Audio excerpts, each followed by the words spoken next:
আসসালামু আলাইকুম। আজকে হাল নিয়ে আলোচনা শুরু করছি, আর আশা করি তোমরা সকলে ভালোই আছো। এই যে প্রথমেই লিখে দিয়েছি হাল। হাল অর্থাৎ অবস্থা, দেখতে পাচ্ছ। আর হালের কথা উঠলেই কিন্তু জুলহাল শব্দটা পাবে, মানে হালের সঙ্গে একদম দৃঢ়ভাবে জড়িয়ে রয়েছে জুলহাল। জুলহাল মানে হচ্ছে যার অবস্থা বর্ণনা করা হয়, আর হাল হচ্ছে একটা অবস্থা। ঠিক আছে, এবার আমি উদাহরণ যখন দিয়ে দিব ক্লিয়ার হতে পারবে। প্রথমে একটা উদাহরণ লিখছি, দেখো এখানে লিখলাম জানি জাইদুন রাকিবান। এখানে জানি বলতে কি, যা মানে যাওয়া, তো নি মানে আমার নিকট। আমি এর জায়েদ মানে তো একটা মানুষের নাম বোঝায়। রাকিবান বলতে হচ্ছে আরোহী অবস্থায়, ঠিক আছে, আরোহণ করছে এরকম কিছু বোঝায়। আমি অর্থটা আগে লিখে দিচ্ছি। জায়েদ আমার নিকট, এখানে বলছে জায়েদ আমার নিকট আরোহী অবস্থায় এলো। ঠিক আছে, এই যে দেখো এখানে আমি বলেছিলাম হাল অবস্থা। এবার এই বাক্যটাতে দেখো তো কোনটা অবস্থা বোঝাচ্ছে। এই যে দেখো রাকিবান শব্দটা যে রয়েছে, আগে প্রথমে জানি দেখিনি। যাওয়া, জানি মানে কি যাওয়া, তাই তো। আমার নিকট এলো এরকম কিছু বোঝাচ্ছে, ঠিক আছে, আমার নিকট আসছে এরকম কিছু। তাহলে দেখো এটা তাহলে তাহলে এখানে লক্ষ্য করো, এটা তো ফেল হচ্ছে।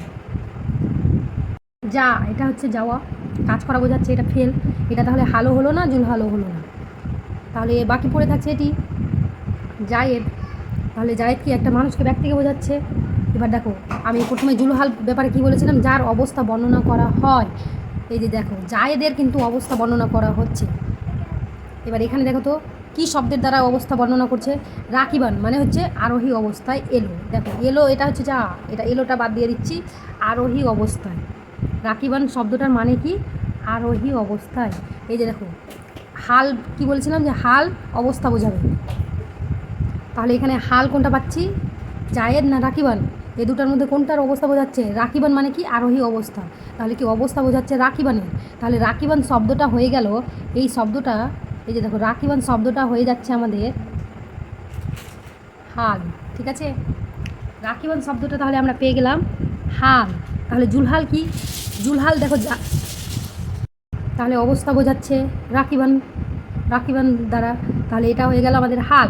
আর যার অবস্থা বর্ণনা করছে, কার অবস্থা বর্ণনা করছে, এখানে কে আছে, জায়েদ। জায়েদের কথা বলা হচ্ছে, যে জায়েদ আরোহী অবস্থায় আছে, তাই তো। তাহলে এর অবস্থা বর্ণনা করছে জায়েদের। তাহলে জায়েদ শব্দটা হয়ে গেল তাহলে জুলহাল।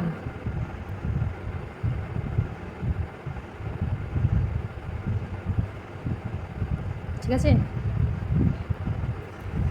এবার আমি সংজ্ঞায় আসি, যে হাল কি আর জুলহাল কি। উদাহরণটা থেকে আমরা হালের সংজ্ঞা নিয়ে আসবো। হাল এমন একটি ইসম, এই যে দেখো হাল যে রাকিবান বললাম আরোহী অবস্থায়, এটা ইসম শব্দ কিন্তু। তাহলে সংজ্ঞাটা, হাল এমন একটি ইসমকে বলে যেটি ফায়েল অথবা মাফুল অথবা উভয়ের অবস্থা বর্ণনা করে। এখানে তাহলে ফায়েল আর মাফুলের কথা কেন বলছে, ইসম শব্দ। এই যে দেখো হালটা হবে সবসময় ইসম শব্দ। এই যে দেখো রাকিবান আরোহী, এটা একটা ইসম শব্দ। তাহলে দেখো ইসম শব্দটার মানে মফুল হতে হবে, না হলে ফায়েল হতে হবে। তো এখানে দেখো তো আমরা ফেলকে প্রশ্ন যদি কে দিয়ে করি তাহলে ফায়েল পাই, আর কি বা কাকে দ্বারা যদি প্রশ্ন করি তাহলে মফুল পাই। আর এগুলো আমি আগের ক্লাসে এগুলো বর্ণনা দিয়ে দিয়েছি, ফায়েল কোনটা, মফুল কোনটা, জার মাজরুর কোনগুলো, ফেল কেমন, ফেলকে কিভাবে প্রশ্ন করলে এগুলো ফায়েল মফুল আসবে, জার মাজরুর আসবে, সেগুলো বর্ণনা আগেই দেওয়া হয়ে গেছে। তো এখানে আমি সংক্ষিপ্ত আকারে এটা বলবো, নাহলে হাল ব্যাপারে আলোচনা নাহলে করা যাবে না। তো আসল তথ্য হচ্ছে যে আমরা ফেলকে, তাহলে এখানে দেখো তো যা তো ফেল, তো যাকে আমরা প্রশ্ন করছি কে দিয়ে, যে কে এলো। ঠিক আছে, এলো, এলোটা ফেল, যা মানে এলো, কে এলো, জায়েদ এলো, তাই তো। তো জায়েদটাকে তাহলে ফাইল হয়ে গেল। আর কি এলো বা কেমন করে এলো বা কোথায় এলো এরকম কিছু বোঝালে সেটা মফুল হয়ে যাবে। তাহলে কি, আরোহী অবস্থায় এলো। কিভাবে এলো, আরোহী অবস্থায় এলো। তাহলে রাকিবানটা হয়ে গেল আমাদের মফুল। ওই জন্যই দেখো এখানে বলেছে যে ফাইল অথবা মাফুলের অবস্থা বোঝাবে, ঠিক আছে? ফাইল আর মাফুলের অবস্থা বোঝাবে কিন্তু, ঠিক আছে? এবার দেখো ক্লিয়ার করছি আমি সঙ্গটা। হাল এমন একটি ইসেমকে বলে যেটি ফাইল অথবা মাফুল অথবা উভয়ের অবস্থা বর্ণনা করে। মানে কখনো তোমার ফাইলের অবস্থা বর্ণনা করতে পারে, কখনো তোমার মাফুলেরও অবস্থা বর্ণনা করতে পারে, কখনো তোমার উভয়েরই অবস্থা বর্ণনা করতে পারে। মানে ফাইল অথবা মাফুলেরই অবস্থা, দুটোরই অবস্থা বর্ণনা করতে পারে এরকম। এবার দেখো জুলহাল আছে। এখানে জুলহাল কোনটা বললাম? যে যার অবস্থা বর্ণনা করা হয়। তাহলে এখানে কার অবস্থা বর্ণনা করছিল? আরোহী অবস্থায় কে এসেছে? জায়েদ। তাহলে কার অবস্থা বর্ণনা করছে? জায়েদের। তো এটা হয়ে গেল আমাদের জুলহাল, তাই না? এবার দেখো আমি জুলহালের সংজ্ঞা তাহলে এভাবে দিতে পারি, যার অবস্থা বর্ণনা করা হয় তাকে জুলহাল বলা হয়। যার অবস্থা বর্ণনা করা হয় তাকে জুলহাল বলে। ক্লিয়ার? আমি আর একটা উদাহরণ দিয়ে ব্যাপারটাকে আরও গুছিয়ে দিচ্ছি। এই যে দেখো এখানে লিখলাম নামা আদিলুন জালিসান। তো এখানে আমি আগে মানেটা দেখব। নামা মানে কি? এই যে দেখো ঘুমানো, ঠিক আছে? নামুন মানে কি? ঘুমানো, তাই তো? তাহলে এটা কি ঘুমানোর কথা বলছে? আদিল একটা ব্যক্তির নাম। জালিসান মানে কি? বসা অবস্থায়, মানে আদিল উপবিষ্ট অবস্থায় ঘুমালো, এরকম মানেটা বোঝাচ্ছে। আদিল উপবিষ্ট অবস্থায় ঘুমালো। তাহলে এখানে দেখো ভেঙে আগে দেখাচ্ছি ফাইল আর মাফুলটা কোনটা। নামা এটা তো তাহলে ফেল, তাই তো? এটা হচ্ছে ফেল। তাহলে ফেলকে আমরা প্রশ্ন করব প্রথমে, কে ঘুমালো? আদিল। কে ঘুমাচ্ছে? আদিল। তাহলে আদিলটা হয়ে গেল আমাদের ফাইল, ফাইল, ঠিক আছে? এবার কিভাবে ঘুমাচ্ছে, কেমন করে ঘুমাচ্ছে, কি ঘুমাচ্ছে, এরকম দ্বারা ধরো প্রশ্ন করা হয়, তাহলে মাফুল আসছে। তাহলে কীরকম অবস্থায় ঘুমাচ্ছে? উপবিষ্ট অবস্থায়, মানে বসা অবস্থায় ঘুমাচ্ছে, এরকম বোঝাচ্ছে, তাই তো? জালিসান মানে কি? উপবিষ্ট অবস্থায়। তাহলে এটা আমাদের হয়ে গেল মাফুল।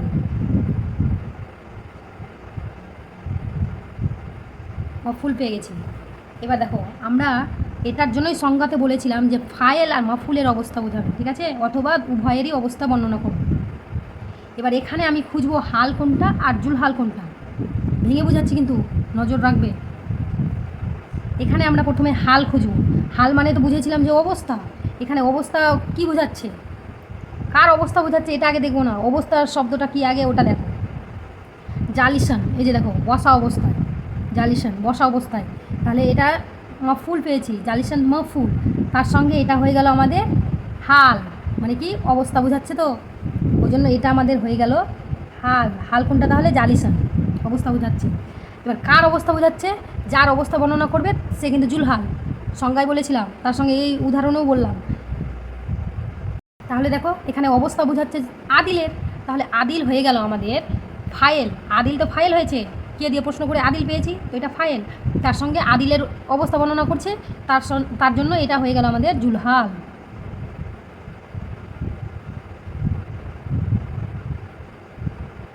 ঠিক আছে? ক্লিয়ার? হাল কোনটা আর জুলহাল কোনটা, এটা বাক্যের মধ্যে কিভাবে খুঁজবো আমরা সেটা বুঝতে পেরেছি? ক্লিয়ার? এবার দেখো আমরা সংজ্ঞা দেখলাম, এবার আমরা আসবো হালের বিধান অথবা নিয়ম বা আমেল, যা বলতে পারবো, ঠিক আছে? তো এখানে আমি লিখে দিচ্ছি হালের বিধান মানে আমেল।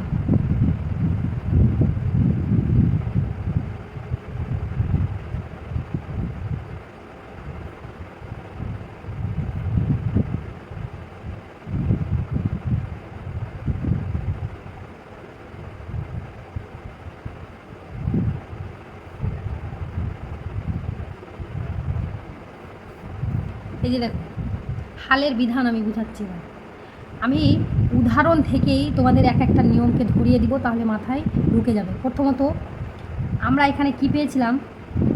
হাল। তো হালটা দেখো তো কোথায় বসছে? হাল জুলহালের পরে বসছে, তাই না? প্রথম আমাদের নিয়ম হবে, আমেল হবে, প্রথম আমেল হবে এটাই যে প্রথমে জুলহাল বসে পরে হাল বসে। দেখো প্রথমে আমাদের জুলহাল তারপরে হাল বসেছে, তাই তো? তো প্রথমে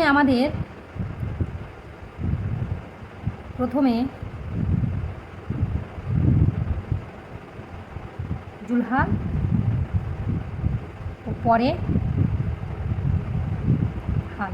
ক্লিয়ার? এবার দেখবে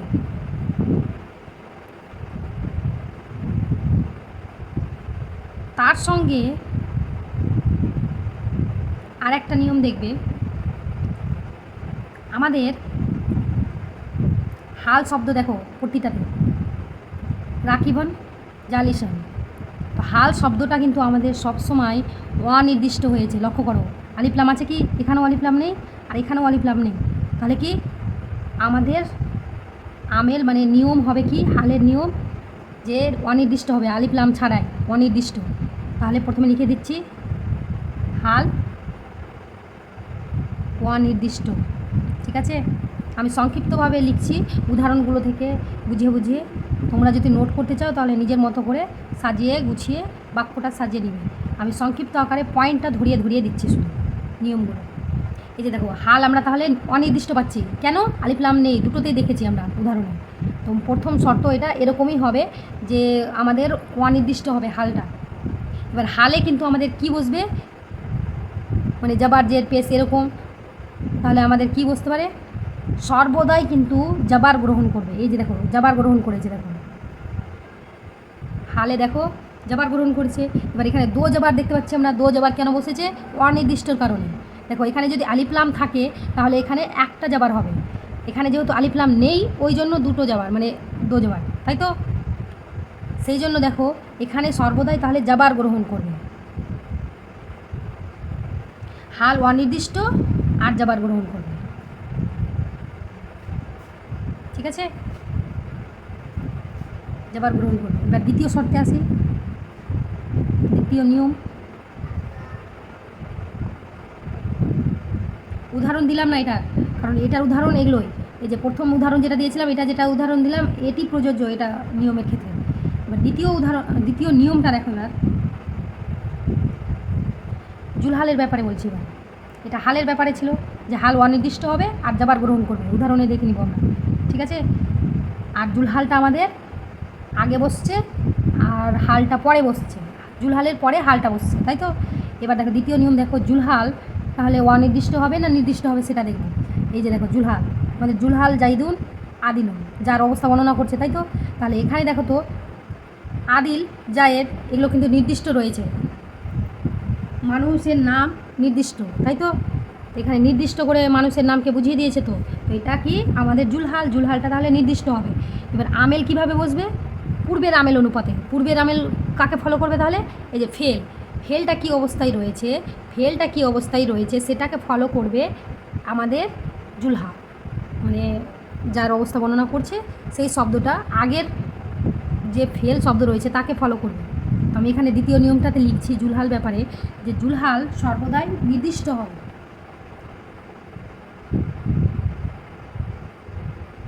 জুলহাল সর্বদা নির্দিষ্ট, ঠিক আছে, ও পূর্বের আমেল অনুপাতে বসবে।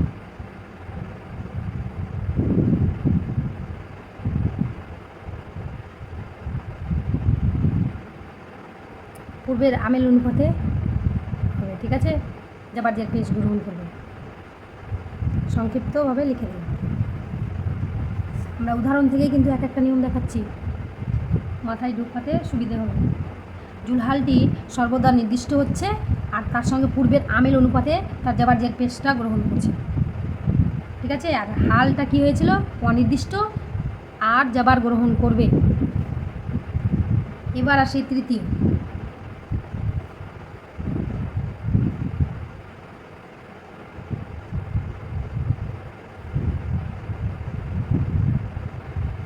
তিন নম্বর নিয়মে দেখবে জুলহাল, এই যে দেখো এই জুলহাল শব্দটি মানে যেটা জুলহাল রয়েছে, জুলহালটি হালের পূর্বে বসে, তবে জুলহালটি যদি অনির্দিষ্ট হয়, এই যে দেখো জুলহাল তো নির্দিষ্ট হয় বললাম, আর যদি কখনও জুলহালকে আমরা যদি অনির্দিষ্ট অবস্থায় পাই তাহলে কি হবে সেটাই আমি বলছি, 3 নম্বর নিয়ম, ঠিক আছে।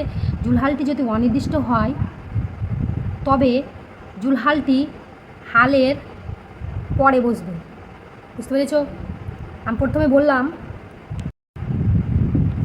এখানে, তাহলে প্রথমে বলেছিলাম জুলহাল প্রথমে বসছে তারপরে হাল বসছে, তাই তো। কিন্তু যখন আমরা দেখব জুলহালটা অনির্দিষ্ট অবস্থায় রয়েছে তখন কিন্তু আমরা এটাকে উল্টে দেব, মানে হাল প্রথমে চলে আসবে, তারপরে জুলহাল বসে যাবে যদি জুলহালটা তোমার অনির্দিষ্ট হয় তখন। আর যদি জুলহাল তোমার নির্দিষ্টই থাকে তাহলে কোনো ব্যাপার না, জুলহাল তারপরে হালই বসবে। ঠিক আছে, এবার এটার কারণটাও বলে দিই যে কেন এরকম হবে।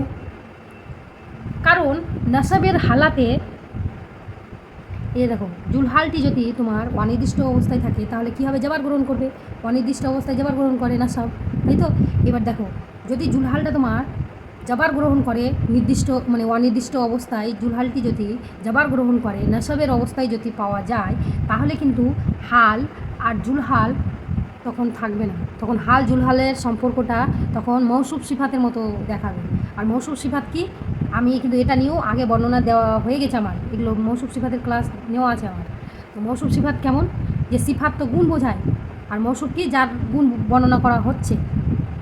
তো এখানে কিন্তু আমরা অবস্থা নিয়ে আলোচনা করছি, হাল জুলহাল অবস্থা নিয়ে, কিন্তু মৌসুফ সিফাত কিন্তু গুণ নিয়ে আলোচনা করে। তো এখানে যদি আমাদের জুলহালটা যদি নাসাবের হালাতে পাওয়া যায় অনির্দিষ্ট অবস্থায়, তখন কিন্তু এদের সম্পর্কটা একদম মৌসুফ সিফাতের মতো দেখাবে, তখন হাল জুলহাল লাগবে না। সেই জন্যই আমরা হালটাকে তখন প্রথমে বসিয়ে দেবো আর জুলহালকে পরে বসিয়ে দেবো। আমি একটা উদাহরণ দিয়ে তোমাদেরকে দেখিয়ে দিচ্ছি, আগে উদাহরণ লিখছি একটা। হ্যাঁ,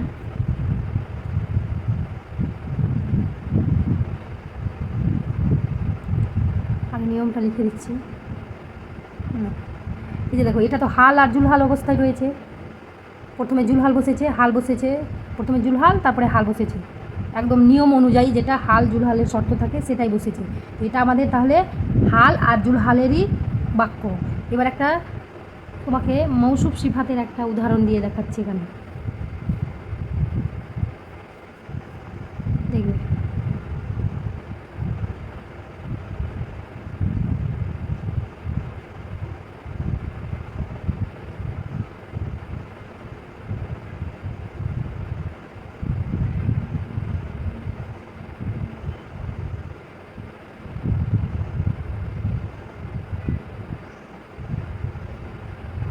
এই যে দেখো, এই বাক্যে দেখো মৌসুফ কোনটা, রাজুলু, আর আলেমুন হচ্ছে গুণ, মানে এটা হচ্ছে সিফা, তাই তো।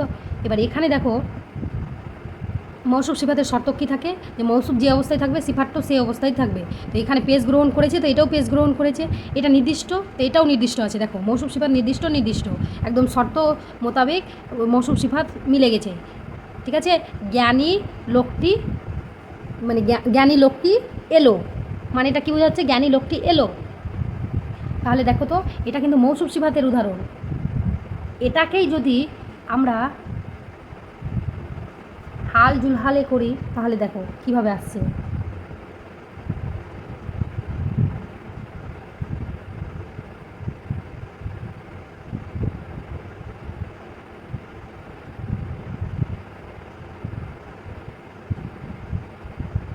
এই যে দেখো, এখানে কিন্তু রাজুলুন শব্দটার যেটা অবস্থায় রয়েছে এর মতো যদি মৌসুফ সিফাতের মতো যদি মিলিয়ে যায়, তাহলে এটা নির্দিষ্ট ছিল, তাহলে এটাও নির্দিষ্ট হওয়ার কথা ছিল। এখানে নির্দিষ্ট নেই কিন্তু, সেই জন্য এটা হাল আর জুলহাল অবস্থায় চলে এসছে। আর এখানে মৌসুফ সিফাতের অবস্থায় রয়েছে, মৌসুফ যেভাবে সিফাতও সেভাবেই আছে, কিন্তু এখানে দেখো হাল আর জুলহালের অবস্থায় রয়েছে। দেখো জুলহাল, হালটা কী অবস্থায় থাকবে বলেছিলাম, অনির্দিষ্ট, তো এটা অনির্দিষ্ট অবস্থায় আছে। দেখো এটা হাল, এটা দেখো নির্দিষ্ট অবস্থায় রয়েছে, এটা হয়ে গেল আমাদের জুলহাল। ঠিক আছে, দেখো এটা হাল আর জুলহাল, এটা হাল আর জুলহালের অবস্থায় চলে এসছে। এটার মানে কি এবার দাঁড়িয়ে যাচ্ছে, এখানে কি বলেছিলাম, জ্ঞানী লোকটি এলো, এটা মৌসুফ সিফাতের বাক্য হয়ে গেছে। আর এখানে দেখো এর মানে কি বোঝা যাচ্ছে, লোকটি জ্ঞানী অবস্থায় এলো। দেখো আলিমান, এটা একটা অবস্থা বোঝাচ্ছে শব্দটা, জ্ঞানী অবস্থায় এলো, এটা হাল। ঠিক আছে, হাল জুলহালের এটা বাক্য, আর এটা হয়ে গেল আমাদের মৌসুফ সিফাতের।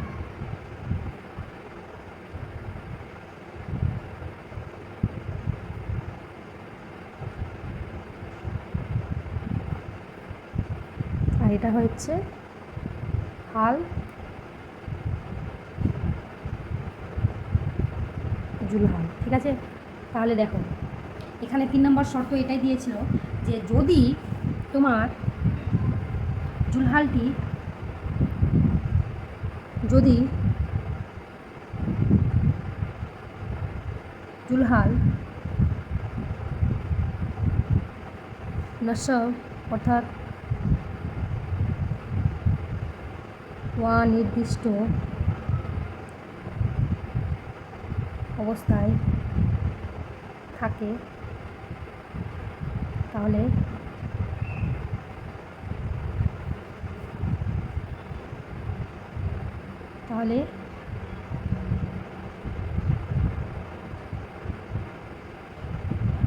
জুলহালটি হালের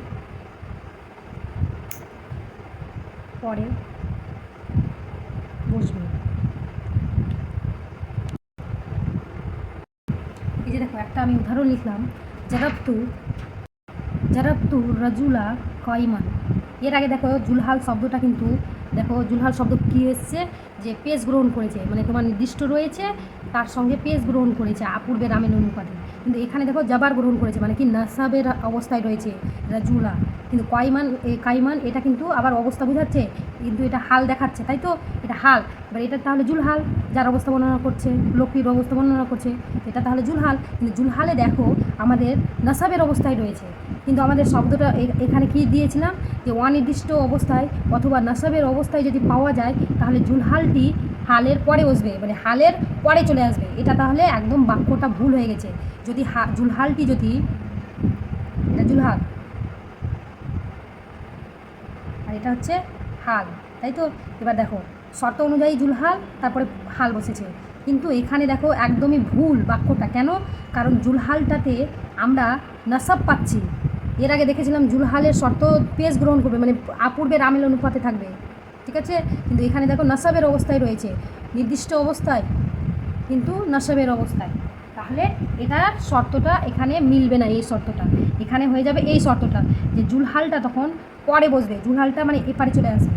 তাহলে দেখো এটাকে ঠিক করে আমি বাক্যটাকে বানাচ্ছি। দেখো এবার দেখো সঠিকভাবে মিলিয়ে দিয়েছি, জুলহালটা হালের পরে বসবে। হাল প্রথমে নিয়ে চলে আসলাম, দেখো হাল কাইমানটাকে প্রথমে বসিয়ে দিলাম হাল, ঠিক আছে। হাল প্রথমে চলে আসলো, এই হালটা এখানে চলে এসছে, এটা তাহলে আমাদের জুলহাল পরে বসে গেল শর্ত অনুযায়ী, ঠিক আছে। নাসাবের অবস্থায় যদি জুলহালকে পাই তাহলে আমরা জুলহালটাকে তখন হালের পরে বসিয়ে দিব, হালের পরে তখন জুলহালকে নিয়ে চলে যাব। আর জুলহালের দেখো দো জবার মানে গ্রহণ করে নিয়েছে, নির্দিষ্ট হয়ে গেছে, মানে অনির্দিষ্ট অবস্থায় বসলো আর জাবার গ্রহণ করেছে। যেহেতু বললাম নাসাবের অবস্থায় থাকলে নাসাব তো রাখতে হবে, কাইমানের এতে থাকলো। এখানে তাহলে হাল আর জুলহালের অবস্থা, মানে সম্পর্কটা হাল আর জুলহালের সম্পর্ক নিয়ে বর্ণনা রাখলাম, তার সঙ্গে আমেল নিয়ে ব্যাখ্যা দিলাম। এবার আরও অনেক কিছু বোঝানোর রয়েছে, হাল জুলহালের প্রকারভেদ রয়েছে, শর্ত রয়েছে হাল জুলহালের, সেগুলো কিন্তু আবার একটা ক্লাসের মাধ্যমে আমি বোঝাবো। আজকে এখানেই রেখে দিচ্ছি। আসসালামু আলাইকুম, সবাই ভালো থেকো।